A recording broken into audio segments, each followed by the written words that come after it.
Kasus pembunuhan Vina kembali menjadi sorotan publik seusai film bertajuk Vina Sebelum 7 Hari tayang di bioskop. Sebelum film Vina ditayangkan, 2 orang tidak dikenal tiba-tiba mendatangi kediaman keluarga Vina.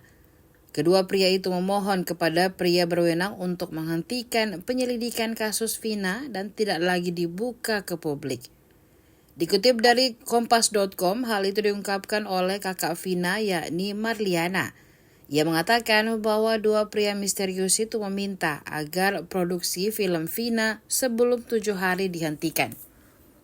2 pria tersebut beralasan bahwa film yang berdasarkan kisah nyata itu akan kembali menarik perhatian publik terhadap kasus Vina.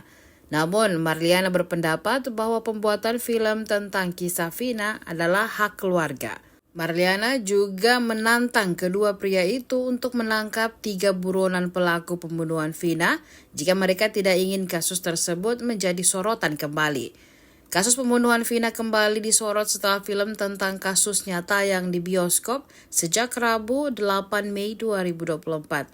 Masyarakat dan keluarga Vina, terutama Marliana, mendorong polisi untuk menangkap 3 pembunuh Vina yang masih buron. Marliana berharap film tersebut membantu dalam upaya mencari keadilan. Polisi belum berhasil menangkap 3 anggota geng motor yang membunuh Vina dan pacarnya Eki karena kendala dalam mengidentifikasi pelaku.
Download Tribun X sekarang, menghadirkan lokal menjadi Indonesia.